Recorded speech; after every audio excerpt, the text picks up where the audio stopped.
ألا بذكر الله تطمئن القلوب.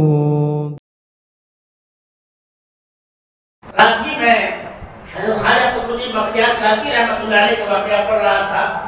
بیٹے کا انتقال ہو گیا, گھر میں سے رونے کی آواز آئی. فرمایا کیا ہو رہا ہے؟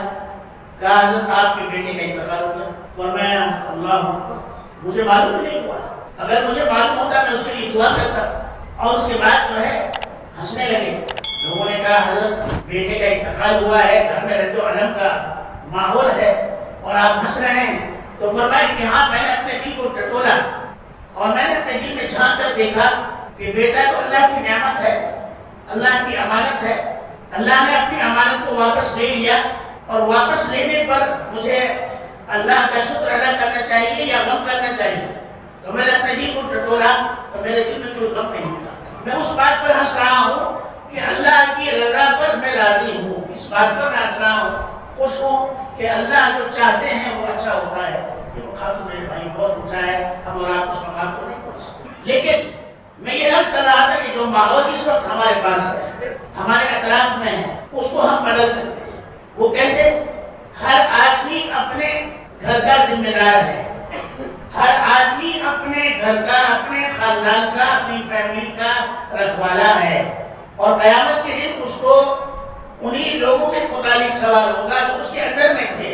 اب وہ 5 آدمی ہو, 7 ہو, 10 ہو, اس میں بیوی, بچے, بیٹے, بیٹیاں, پوترے, پوتے, نواسے, نواسیاں سب آ جائیں. ہم نے اپنے اس ماحول کو جو ہمارے گھر کی 4 دیواری میں ہے, ہم نے اس کو کتنا دیندار بنایا ہے, اس کے متعلق ہم سے سوال کیا جائے گا. پورے محلے اور پوری آبادی کے تعلق سے سوال نہیں ہوگا. اور کتنے افسوس کی بات ہے میرے بھائیو, اگر بچہ بیمار ہو جائے یا بیوی بیمار ہو جائے یا ماں بیمار ہو جائے یا ہم خود بیمار ہو جائے تو دن رات ایک کر دیتے ہیں کہ صحت کسی نہ کسی طرح سے مل جائے, پیسہ کتنا ہی خرچ ہو جائے, اچھے سے اچھے ڈاکٹر سے علاج کرا لیں تاکہ ہمیں صحت نصیب ہو جائے. لیکن وہی گھر کا آدمی جب غیر اخلاقی حرکت کرتا ہے اور سنت کے خلاف عمل کرتا ہے اور قرآن و حدیث کی صحیح خلاف ورزی کرتا ہے تو میرے بھائیو اس میں عالم, اس میں حاجی, اس میں مفتی صاحب, اس میں امام صاحب, اس میں داعی صاحب, سب برابر ہیں. کوئی کہنے کے لیے تیار نہیں بیوی بچوں کو کہ تو بھائی تمہارا یہ عمل خراب ہے, اس کو صحیح کر لو. اگر ہم دن رات ہم اس کام میں لگ جائیں تو خدا کی قسم ہر گھر جنت بن سکتا ہے.